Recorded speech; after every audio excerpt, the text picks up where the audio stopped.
Hi, welcome to Classic Comics Cavalcade. I'm Jason Sachs. I'm welcoming on my friend Dave Elliott, who is a lifelong comics guy who knows a lot of comics history, has been involved in a lot of comic production, putting together books, magazines, and background work inside the industry, as well as inside entertainment. His latest book is A1 Deadline, which is available. How can people get it now, Dave? Um, at the moment, you can order it, still order it through BackerKit. We are starting to go out to retail in the UK. We're currently we're sort of starting to talk with companies like Luna about getting US distribution. The book we just done was a special because, to be quite honest, it was I wanted to I just wanted to see if there was a market still. You know, the last issue of Deadline was published in 1995. So it's like it's 30 years ago. Um, But yeah, right. Well, yeah, happy right here. I love this cover. It reminds me of yeah. the old Smith's album Meet His Murder, which I think is based on a 60s Vietnam cover. So it's like a meta joke on that cover. A lot of great stuff in that. Um, Oh, and yeah. there'll be a link in the show description to my quickie video on that, my video short on that talks about it. Uh, yeah, so So you've yeah, no, been it is available, and retailers can reach out. So I mean, a lot of retailers do have my contact information, or they can go to Diamond UK and order it from them. what prompted you to come back and put together a new book? I know it's partial classic work, partial new work, Yeah, and it was a sort of, hey, do you remember this? It's kind of that feel to it. It was like, do you remember this? And it was, but it's funny. It was about a year ago. Um, I was I was in LA. I was talking to Dan Panosian, and Dan had just done a piece of work for me for another project that I was putting together, and I was just saying, hey, look, we're also looking for some artists to do some more long form stuff. And he goes like, oh, how many pages? I was saying stuff like, 200 or 300 pages. And he goes like, no, no, no, no, no, no, no, no. But he goes, if you ever bring back A1, I'm in. Um, and it was like, oh, okay. And the thing is that a lot of the work I'd kind of gotten into was that the sort of the people that call the most are sort of Hollywood producers.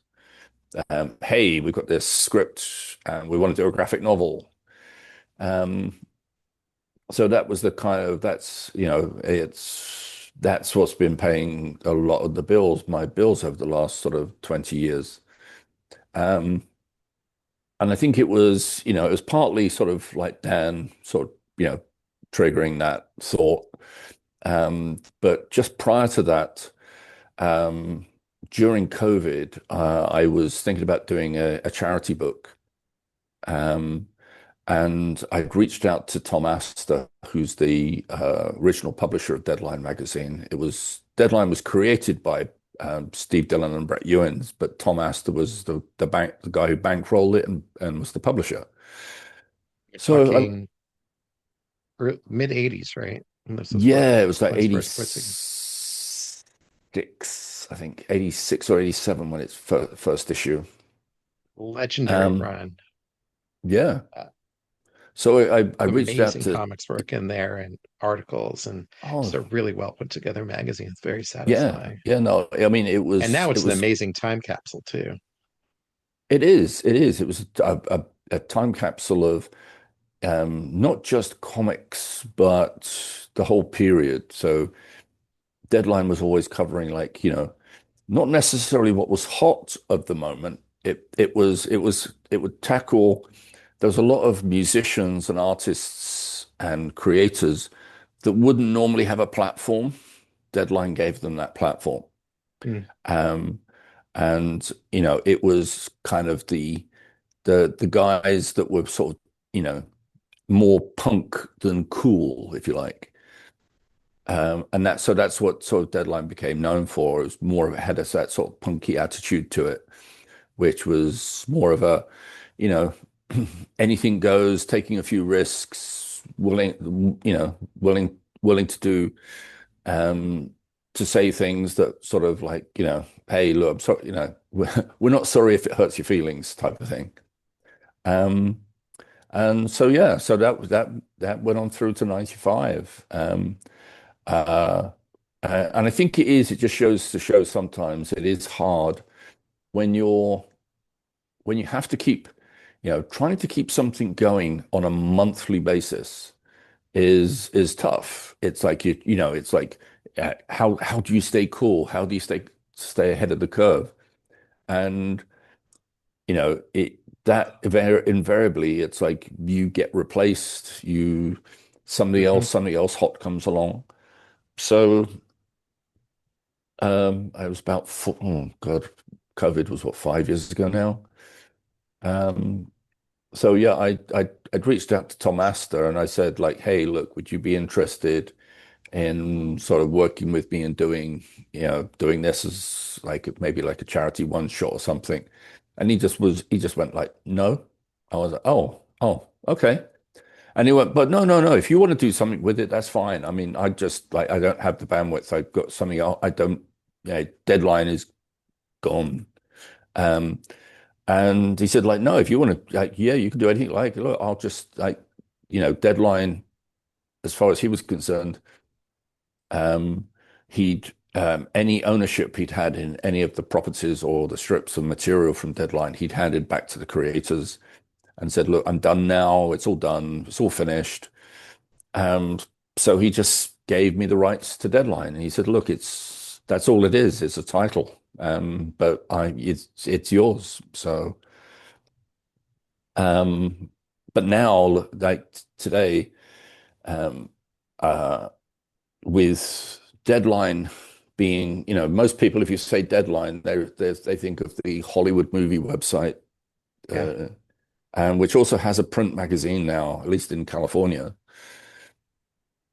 So rather than, because it was a lapsed trademark, and I'd kind of been thinking about A1 as well. I just decided to call it A1 Deadline, just merged the two. Having edited both, there was kind of there's a space where I felt that they overlapped um, quite nicely, and in doing so, it's going to become something different than either of them were before. I think A1 is kind of one of the lost books of the 80s and 90s. You know how I love the square bound format and the Mm, amazing creators you had in there. You had your own run through your own Atomica press, and then Epic published a short run of them also. that's right. One of the best anthology comics of its era, and all the stars of the era too, as well as a bunch of people who are now unfortunately mostly forgotten. But it really was like one of the most solid anthologies, really worth seeking out of the bargain bins, or the back issue bins, I should say. Well, it's kind of what it's what see what you just said there about a lot of creators being forgotten. Um, there's another part to what I want to do, and this is what's going to make A1 and Deadline different from what's come before, is yes, it's going to be very much like A1 always was, which was it's going to be this eclectic mix of different styles, talents, material. Um, but I don't want to lose sight. I don't think that there's some creators out there who don't get any love anymore, Mhm. whose material isn't seen anymore. And but this material is fantastic. So what I want to do is mix some brand new creators in with some older creators who there's no reason why we can't like their material holds up. Like, I it's that thing of often. the people inside the industry who know everything about everybody and they know the timelines of when everything was published, they'll look at something and go like, oh yeah, that was like 20 years ago. Yeah, we're no, we're not going to bother with that. Well, the public doesn't always know. The public might have never ever seen that before. Hmm. And what I want to do is give them a chance to take another look at it. Maybe go like, hey, look, production values have come on since then. So, hey, do you mind if I recolor that old story, bring it up, and maybe even reletter it? And if you want to fancy doing a rescript on it, um, but we'll get that story back out there, give it some love, and see what the audience thinks about it. Is it, it can be like, oh wow, this is really cool. Ooh, who's this? It's like, yeah, well, this is this 70-year-old guy from Idaho, say. Uh-huh. Um, but it doesn't Yeah, really matter. I have this A1 annual behind me from about Yeah, 10 years ago, and I was leafing through that just earlier, and there's a 20-page story by Sandy Plunkett, who's someone I yes. barely remember, so even as a comics historian. That's absolutely gorgeous and incredibly well told and a compelling story. And it's like, where has this person's work been all my life? It was just amazing to see us resurrected. I mean, I think. Sandy's amazing. Sandy's an amazing artist, and it's like, everyone talks about if hardcore long-term comic fans, if I say, do you remember Sandy? Do you know who Sandy Plunkett is? They'll go, oh yeah, he did that issue of Marvel Fanfare. Where Craig Russell linked him, and it was Spider-Man and Scarlet Witch and Doctor Strange, and it'd be like, yeah, but you know, do you there was a lot of other stuff he did, and there's a lot of other illustration work he did. Um, so yeah, I mean, I dearly like to get sort of there is I do actually have a couple of strips by Sandy on my hard drive Mm. that he'd originally sent me, and I'm trying to get him to twist his arm and say, hey, can I use these in A1 Deadline? Um, because yeah, it's just I love it, and it's just I want it to be, it doesn't have to be. Not every issue has to be like, oh, this is the latest groundbreaking artists. Like you've never heard of them, many of them, but they're great. And I want to have space for some of those.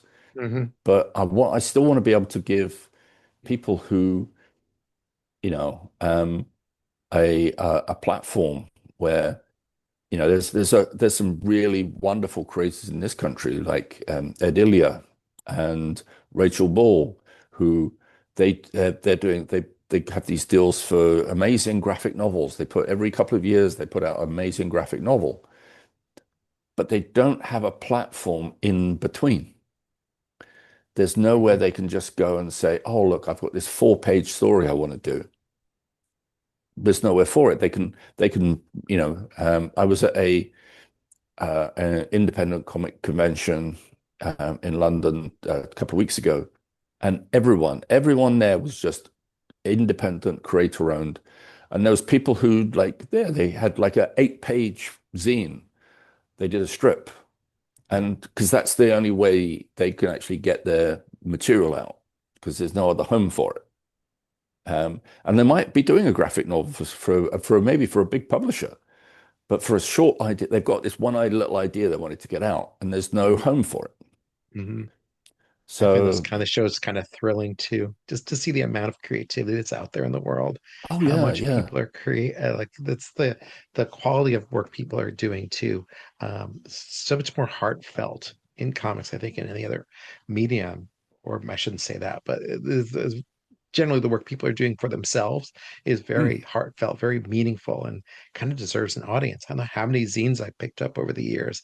I thought this person's got talent, but like I just happened to be lucky enough to be at a show and then talk to them. Yeah. I kind of wish it was, I mean, I kind of wish, I mean, we've got like, we're talking just as like San Diego's halfway through already. Yeah. Um, and I kind of wish that somewhere like that, because they always, they have their small press area, but I wish that, as a company, they have the money to just go, hey, here's this small press area. Um, it's a free table. Okay. Um, you send us your, you send us what you want to have on it, what you're going to be having, and we'll pick a bunch of people, but it's going to be free. You just because it's an expensive show to go to, Yeah. and I think that if there was everything, anything that they could possibly do to alleviate the burden of the small press, the independent creator, to come to that show so that the public could at least have a chance to see material that's outside of what's on like being turned into films and TV shows. I just think it'd be just really like a great opportunity. So you're kind of at this interesting contrast in your career, Dave, because on one hand, corporations are reaching out to you and saying, "Hey, Mm, we would like you to work on this film script for us." On the other hand, you're really got your hand into the indie comics space and really looking to bring a lot of people forward. And then I guess on the third hand, which uh, I always like to think of, you also are very interested in these classic creators as well. So you kind of got maybe one leg as well into different worlds. You're in an interesting place here. no, I mean, look, it's like yourself. It's like you know, we've got got a long life of loving comics Yeah. and in any medium and anything I can do to promote comics in a medium. So even if that means that like, hey, look, I'm working on a graphic novel that's got Johnny Depp's likeness and he's attached to. Um, if that gets more people reading comics and pays more attention to comics, then great. And at the same time, I can go like, "Hey, you're the guy that's working with Johnny Depp." Yes, but hey, by the way, A1 deadline, all create your own material. It's, we. It was funny. It was like last San Diego. It was my first Hall H panel, Oh, um, and so we had Hall H because obviously we were announcing like Johnny Depp attached to a project. And I come on and I was wearing my A1 deadline t-shirt on the panel because I figured like this is going to be seen by a lot of people and we've got 6,000 people in the audience. So let me put the cover to A1 deadline on my t-shirt and no one else on the panel seemed to mind. So yeah. What was it like to be in the Hall H at this point? You've done plenty of other panels, but Hall H is a whole different world. That must have been a crazy experience. yeah, do you know what? It's like at the end of the day you have to like I think um uh, to me, it's like it was funny. I treated it as just a panel. It was, Okay. I was the anticipation beforehand was interesting because with Hall H, there's this whole process that goes on behind the scenes that you don't see. So anyone that's going to be on Hall H, there's like a you get a load of press people who come in one after each other. They're going to ask you a bunch of questions. They take some pictures, they take some film, and then they go. And then, like, you go into the next room. You might get a cup of coffee and a snack, and then you go into the next room, and then another bunch of press people come in and they're asking you questions. Blah blah blah. And then you have and then right beforehand you have the little huddle where we go like, all right, everyone knows what they're going to say, right? Everyone knows what you can't say, and all that sort of thing. And yeah. We stage Um, manage. I've been in those the press side things, doing the press roundtables and the other events at Comic-Con. Is a whole other world that people aren't aware of that's going on at the same time. It was so oh yeah, fun. It was so fun doing that stuff too. Getting to see people how they really are.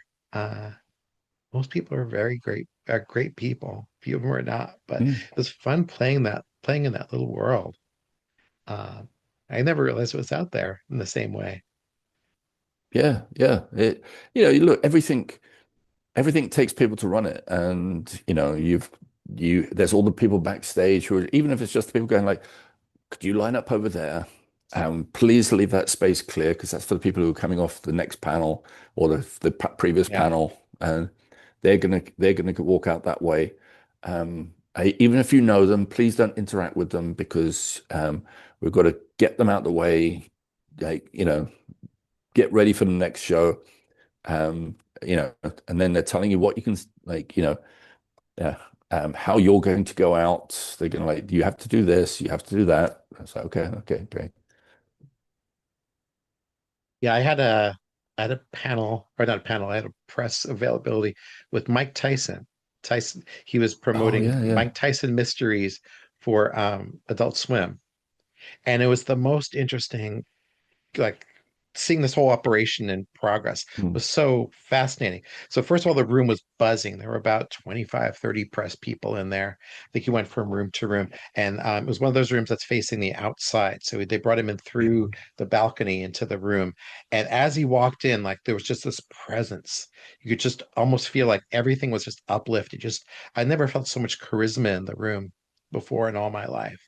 I swear, just that's the energy. And then he went up and first they took photos. And there was all the professional press taking photos of him and doing very quick interviews with him.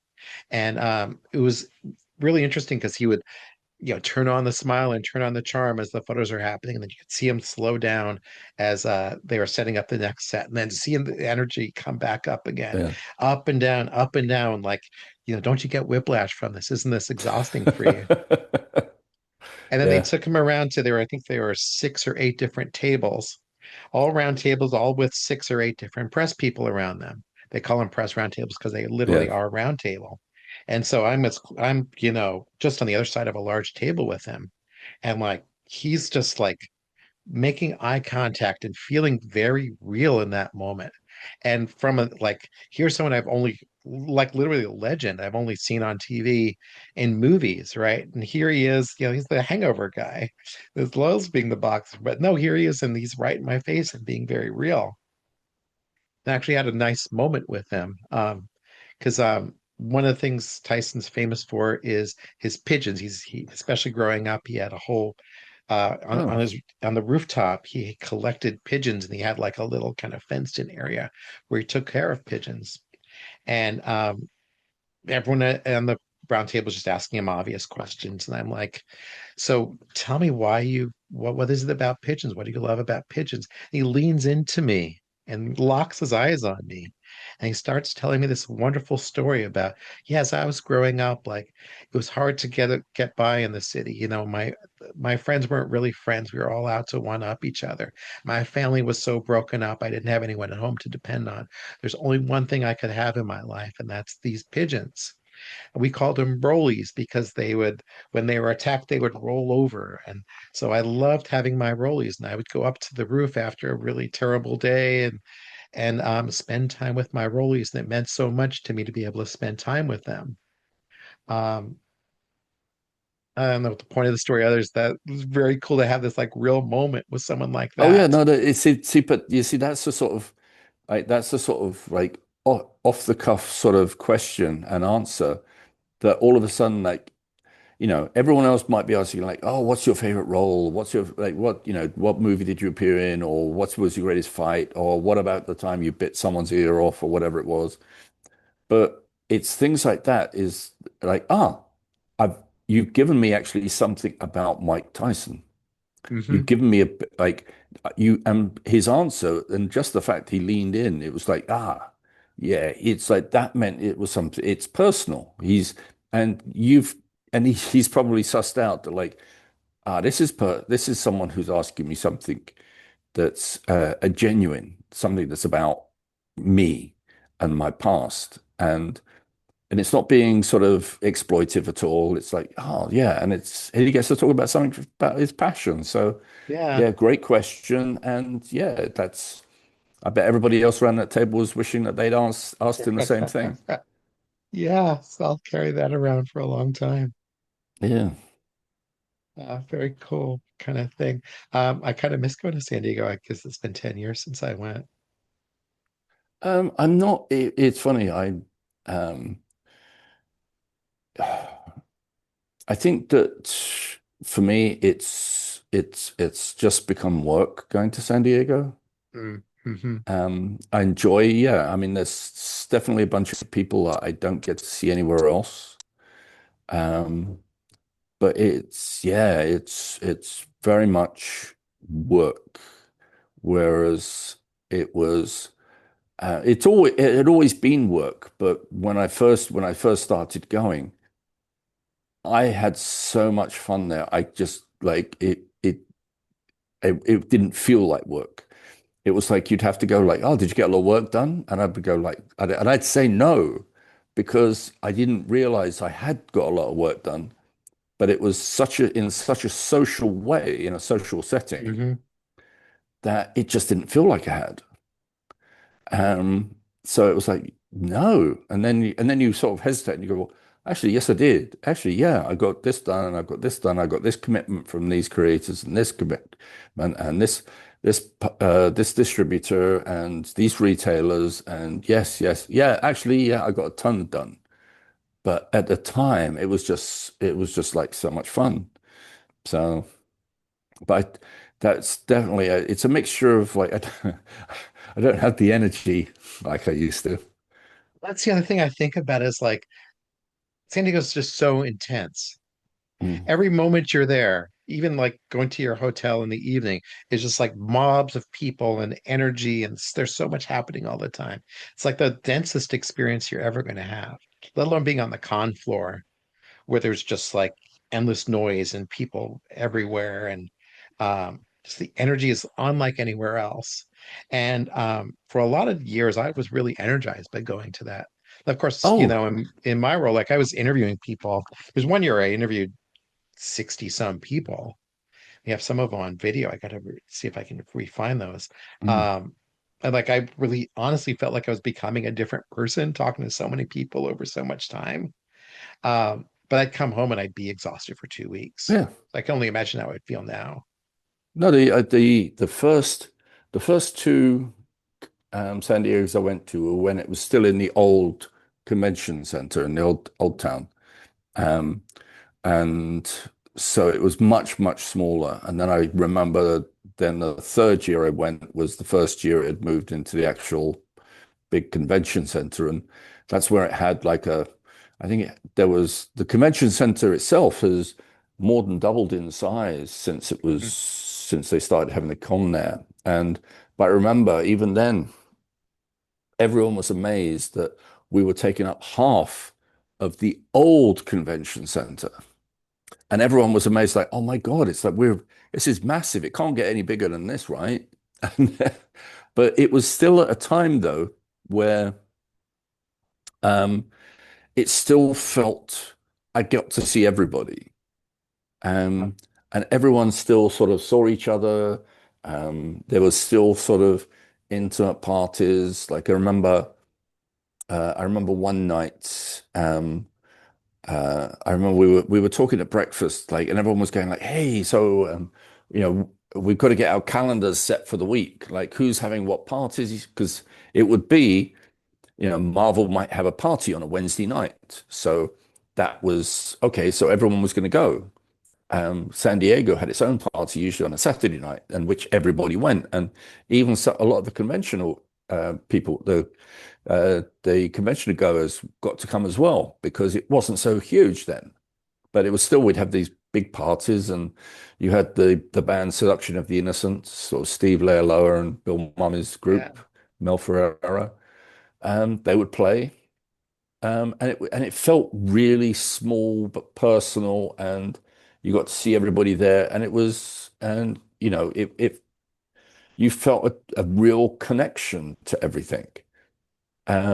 But then as the convention started to grow, as companies got to grow and become more political, so instead of everyone getting together, it would be we'd be sitting down for breakfast one morning and go like, hey, like we're all going to go over to the Horton Plaza for dinner on all right, because we'd go there the same night. We'd all go as a group, a particular group of us, and then there's someone would say, "Oh, I can't. Dark Horse are having a party." I'm like, we're Hmm. going like, "Oh, Dark Horse are having a party. Oh, great. Oh, yeah, we'll all come along." Like, no, no, no. It's just for sort of it's invite only. And it was like, and at that point, it was like, what? Invite what? Because Uh-huh. usually everyone just came along. Because I remember, I think it was the second year I was there. I'd already first year I'd got to know a lot of the people from Dark Horse, including the creators. So the second year I'm staying in the same hotel, and I'm just across the hall from um, Mark Verheiden and Mark Nelson, who were sharing a room. Um, and I was supposed to be sharing a room, but the other person didn't show up at the end. So I had a double room to myself. So because we were just across the hall from each other, we just thought, well, look, hey, look, no one's having a party Thursday night. Why don't we just tell everybody, hey, look, we're going to have a party. We're going to put loads of beers and ice in the bath and just people just come along and hang out. And they were like, yeah, let's do that. And we just thought, okay, well, there'd be like maybe about 20 or 30 people come along. There wasn't. There was literally like 100, 200 people at any one time Mm-hmm. in the rooms, in the hall. It's Stan Lee came, Jack Kirby Oh, came, Frank wow. Miller came, Ah, the Hernandez brothers came. It was bizarre. It was like all these people just were turning up, and it was like, wow. So I got to meet all these big names just because yeah. we were the Wow. only party going that night. So it was like, hey, So that's going back a few years if you were it is. That's partying like with Jack Kirby. 89, I think. That was 89. Wow. What was Kirby like? Oh, What's Kirby your was impression great. of It him? was like so. Um, my Jack Kirby story is I remember seeing him for the first time. He and Roz were staying at the Doubletree Hotel. And I forget what it was called back then. It's changed its name sort of like 10 times, that hotel. But I planned to meet some people in the bar there. And I'm coming in, and there's a kind of, as you come walk in towards the lobby, there's a sort of staircase that goes up on the right hand side. And I'm seeing up on the top of the first level of the staircase, I see there's Jack Kirby. And it's like, bang. And it's like, and I'm stopped dead in my tracks. I'm like, Jack Kirby. Like, I've met so many different people from the industry, but and I've got no problems in just going up to them and saying something to them and introducing myself and having a nice chat with them. I see Jack and I'm frozen. I'm literally Uh, like, I mean, it's the only time I think I've ever been tongue-tied talking to a creator. But he's on the top of this, halfway up this staircase. He's with Roz. He's talking to Frank Miller. I think next, I think on this, there was a little group around him. I think I'm tempted to say John Byrne might have been there as well. There was a couple of other creators I recognized. And it's funny, and I stood there and I stopped there for a second, and it was just like, oh God, it's like I can't go and I don't know if I'm going to ever see this guy again, yeah. and I'm not going to wade into a conversation between him and Frank Miller, and and then all of a sudden, like Roz Kirby catches my eye, and she's looking at me, and she goes, and she just gestures to Jack. She's just going, "Do you want to talk to Jack?" And I was like, and she just walks down the stairs. And she just asks me, like, and again, she has no idea who I am. And she goes like, "Hey, what's your name?" We had a little chat. I told her where I was from and what I do. And she goes, "Come with me." So we went back up the stairs, and she taps on Jack's shoulder. She says like, "I'm sorry. Sorry, Frank. Sorry, Frank. Um, Jack, I've got someone I really need you to meet." And like, so Frank's looking at me, and I know Frank, so I knew Frank. So it was like, he's looking at me like, and so Jack turns to me and we have a little chat, and he's like, "Hey, look," and he's like, "Oh, this is great," like, blah, blah, blah. And he goes, "Look, I'm just in the middle of this conversation with Frank, but what are you doing for breakfast tomorrow morning?" Oh, wow. Yeah. And I was like, "Oh, well, nothing planned." He goes like, You're meeting me in a hotel down here at 8 o'clock tomorrow." It's like, fantastic. So we had breakfast. Um, and then I bumped into him again that night. And again, it was like Jack's always had sort of a swarm of people around him. So Roz just comes over, she goes like, I'm chatting with Roz, and she goes like, "Oh, so yeah, so you're heading straight back to London after the show." I said, "Well, actually, no, I'm actually going to stay in Los Angeles for sort of a week, 10 days before I head back."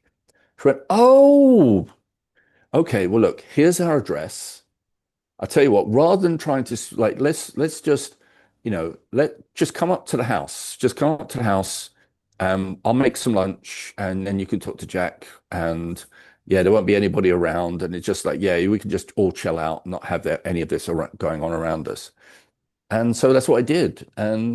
Oh, And for the next, couple of shows I went to, it was like Jack wasn't always at them, but if I was going up to LA afterwards, I'd pop in and see Jack and Roz. And I even kept in touch with Roz after Jack passed away. Because she I was always lovely. hear, She was such a yeah, lovely person. I always hear they were like everybody's grandparents. Oh, it was, yeah, it was like, it's like no matter what, like people always talk about, like, yeah, be careful of your heroes, be careful meeting your heroes. And Jack was like exceeded any expectation I had of what he might be like. Mm, Just so open, so friendly, and to anybody, like everybody. It wasn't like, he made you feel special. I was going like you go along, and then you sort of like go like, well, he'd do that to anybody, which made it even better because that's the sort of people they were. they're just very genuinely great people. Wow. Just really like people, there's you hear from a lot of fans. They have there's a lot, you hear these stories from fans who, hey, well, we found then his name in the phone book, and we just called him up, and he said, come on over, and he'd come over and he'd tell them stories, and he'd do them sketches, and they'd go home. It'd be like this is who they were. They were just like so accessible, so friendly. Like it's difficult trying to like you can't compare them really to anybody. There's no one I know like that today. Well, certainly not today. That's a wonderful story. I'd love to hear more about what you guys talked about and things. It's just like I was so interested in him and his life and his career. I mean, right behind me on that shelf is the Jack Kirby Library from DC. Where is it? Ah, My finger's not pointing anywhere. Anyway, it's always been a dream to own a page of his originals too. Wow, that's very cool, yeah. Dave. And you've met a lot of people. Um, yeah, interesting. So yeah, Comic-Con's not the same way anymore, obviously. No, but it's a It's still like it's a just it's really, and I no, would it's just say we had a changed. great It's time. just changed. It's just It's just a changed. That's chance to all. meet everyone you ever want to meet, just to be able to socialize and pick up and learn about different things. I mean, I met John Landis, the film director there. Mm. Um, I interviewed Mark Hamill. I actually had like 20 minutes hanging out with Mark Hamill, which was awesome. It's just a really regular kind of surfer dude guy. It's just Mm. like super pleasant guy to visit with. And yeah, it's just like the access you can get to anyone. I mean, I just live way up here in Seattle. It's not like I have a chance to meet these kind of creators all the time or these celebrities all the time, but getting a chance to meet them and really see that most of them are really great people. It's just a cool experience. Yeah. No, And it of was course, it when I was was running the website too, it was just a amazing chance uh, to build my network and just grow more contacts. I kind of want to go back again, especially maybe I will if this YouTube channel takes off and uh, use that as a chance to kind of meet up with some different people. I feel like I'm now at an age too where people are just like even more willing to talk to someone like me who's got nothing, no bias in the industry at this point. oh, don't forget, there's probably a lot of people that you've interviewed in the past will, as they're still working in the industry and Yeah, will be like, oh my God, you're back in. Hey, yeah, I'll do an interview. yeah, here we are too. Yeah. So I got to start watching these Comics Will Kill You podcasts. You know the background story of seems like many companies, Dave. Uh, Well, it is. I mean, look, every person in this industry has a backstory. Everyone's got like, all right, what was where did you get your first job? Like if you're an artist, where did you first, what was mhm. the first job you ever penciled? Like what was the first, if you're a writer, what was the first story you had to write? Or, Maybe it was even you were given a script by somebody else to rewrite. Um, you got editors, people who broke in to the industry, as assistant editors, and worked their way up that way. And again, editors, like you're seeing creators coming in every single day, and they're unloading. You're hearing all their stories. Like you hear all the stuff that like you can't tell anybody because like they're talking about another company or another creator, and it's like you're hearing it all, and there's no sort of NDA, or there's no piece of paper between you that says that you can't repeat their stories. But again, part of being a good editor in the industry, like if I want to work with this person again, I'm not going to repeat their stories, you know. Yeah. But now, years later, doesn't matter nearly as much. You can tell the true story of Some you still Tundra and can't tell. stuff. Yeah. There's some things that people have told me that, and they're not horrible things, but it's just, it there's things I know that people have said about somebody else in the industry who's actually a friend of theirs, and that other person considers that person to be a really close friend of theirs. So if I turn around and said, "Well, did you know he said this about you?" It's like, you know, Fair point. Yes. it's like, it again, and you can have a difference of opinion on a creator's talent and th who they are as a person. So yes, this great person who you want to be friends with. At the same time, you might not be 100% like, yeah, it's like, yeah, I don't mind giving the person some work, but I prefer somebody else. But yeah, it gets hard. It's one of the things about having friendships in this industry is being diplomatic and finding ways to sort of like go like, well, um, we're going to go with this other creator instead. Um, Hmm. it's Yeah, it's like acting in that way. yeah, Sometimes you may lose that on something that for a reason that nothing you can't control at all. no, you can't. It's out of your control. Yeah. So you're a lifer. You really are. You happy you went in this? Let me ask you a couple more things before we wrap up, because I know we're already at an hour, Dave, and I don't want to take your whole Okay. day away from you. What was the first thing that how did you get involved in comics in the first place? What was your first project? Well, like it's funny. Like I remember as a kid, I always wanted to get. I wanted to be a comic artist. And I actually had an art teacher at my high school who loved comics as well. So while some teachers might have sort of like gone like, no, no, no, no, no, that we want real art, he was fine with me trying to draw comics. And, we'd have chats about favorite comics and things like that. Uh, but getting, college was tough in that. I mean, it wasn't tough actually. I had a good time at college, but it wasn't. I couldn't sit down and practice being a comic book artist. It was, hey, look, I'm doing a degree in, um, illustration and printmaking. So it's like Hmm. that's not comics. Like, I mean, occasionally I'd do a print that would look very much like a comic graphic, but they would go like, "That's very interesting, Dave. Now we want to see something different from you next time, okay?" Um, but I did again. I had my illustration mentor there. One time he came up to me and said, like, "Hey, look, my agent approached me, was letting me know that the Daily Express, which is a newspaper here, um, they were like, um, hey, they're looking for an artist to do a Superman comic strip, and this was back when the Superman movie was just about to be released. Okay. This is a long way back, and so I did a week's worth of daily strips for it, that we sent off. Never got them back, and as it turns out, they couldn't do it because they wanted to do an adaptation of the movie in newspaper strip form, but they couldn't get the rights to the story because it was Mario Puzo had never relinquished his rights, so Okay. they only had it for film. They couldn't. use it. They couldn't adapt it in comic strip form. Mm, okay.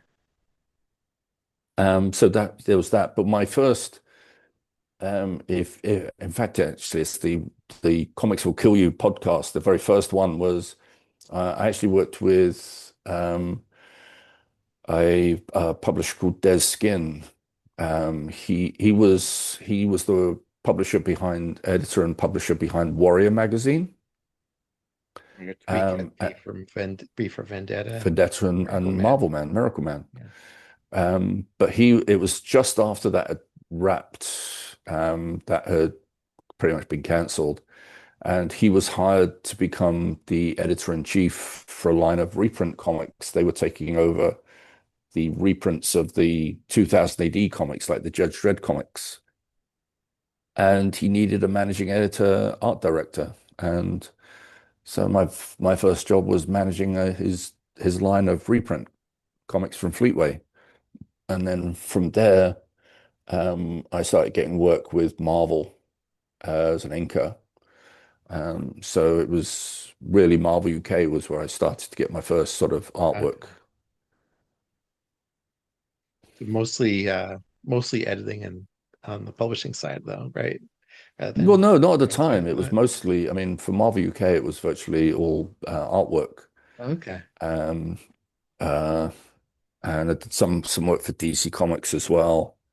Um, but it was funny. It was while I was working with Des, I during that period anyway, I met up with Gary Leach, who was the artist on Marvel Man, and he was doing a teaching course in comics, local printmaking college. So I just started attending, just hanging out there, met a bunch of other people that were coming up through comics, and got to know Gary really well. And the more I got involved in comics, the better I got to know to get Gary. Eventually, we got to the point where we decided to do something of our own, and that was A1. A1 is, like I said, still one of the best packages I think I've read in comics. It's just a really nicely put together anthology. Some fantastic creators. Yeah, I mean, I'm trying to go with A1 Deadline. I'm trying to go for the same vibe where there's no two strips alike sitting next to each other in the strip. Like it's everything is very, lots of different styles, different talents, different subject matters. So it's there's no I hate looking through an anthology book where I did it recently. I won't say the name of it, but I was looking through an anthology book and I'd come to the end of one chapter of one strip, and I was starting to read the next chapter of a different strip without realizing that that strip had ended. And I was like 3 pages in. I'm going like, this has gone a bizarre way. And it was just because the art styles were so similar and Mm-hmm. the design wasn't clear that I was reading a new strip at the top. It was the title of the strip looked more like a sound effect. So it was like, oh, okay, no, okay, I'm reading a different strip now.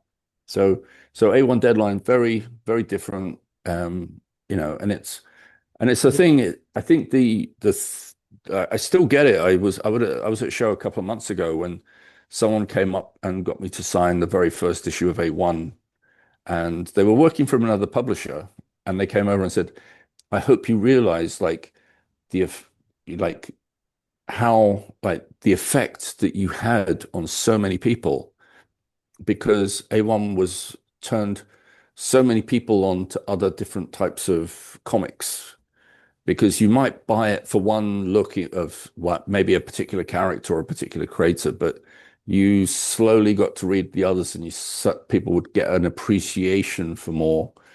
Um, and yeah, and it really helped develop their taste in comics. So yeah, if you know, so yeah, I if know I'm how going to be a meaningful that must be for you. Yeah, I mean, look, it was. I mean, be honest, like Gary and myself, we both had very, you know, wide taste in comics, and we wanted to do something that represented um, that that sort of taste. And it's yeah. So whether you know, from the very first issue of A1, there were people that no one had ever heard of before. I mean, Hmm. I think the first issue of A1 was also the first professional published work of Neil Gaiman, I think. I think he'd published a couple of, he'd had a couple of, like a fanzine or something, but it was the first sort of published work, probably sort of professional published work from Neil. And, when I was editing Deadline, I was the first person who'd ever published Warren Ellis, and I was the only publisher of Warren Ellis for about 2 years. I hired him at Deadline, hired him, and I moved to John Brown Publishing after that, hired him there, and then hired him at Tundra as well. So, yeah, blame, blame, but just don't blame them both on me. Oh, well, we all have complicated legacies, I suppose, right? Yeah, yeah. Uh, well, I'll carry on a different history. Uh, I'm really glad I reached out. We caught up with each other a bit, Dave. It's been too long. Oh, it has. It's been great to see you again, man. Yeah, you too. See, you can't keep away. You can't keep away. Well, It always uh, draws you back. it does always draw me back. That's my story with comics. It's like I kept wanting to move away when I was young, and they Mm. kept pulling me back. I mean, I was like, when I was in college, I was like, I'm too serious. I'm too pretentious for comics. Comics are not for me anymore. And then I remember so distinctly my first week at college, it was in Portland. I went to a bookstore in Portland, and sitting on a shelf was in the magazine section was American Splendor number 11, I think, which is got a cover by Val Merrick, where Harvey is washing dishes, and he says, "My poor dishwashing skills are keeping my enemies at bay," or something like that. And I saw that and was like, "Oh my God, this was made exactly for me."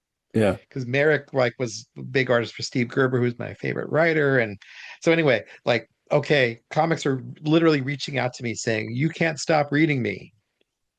Yep. Um, so yeah, I mean that's the beauty of this art form. It'll always speak to you no matter what point in life you're at. And you may be beyond superheroes, you may be beyond sci-fi, you may be beyond action stuff, but there's so much other great material out there and stuff that's just like completely unexpected. There's a wonderful story in this issue of Deadline. I realized I was like in that stop and that here I keep going. The Beard by Fred Van Lente and Allison That's Sampson. Samson. Yeah, that's brilliant.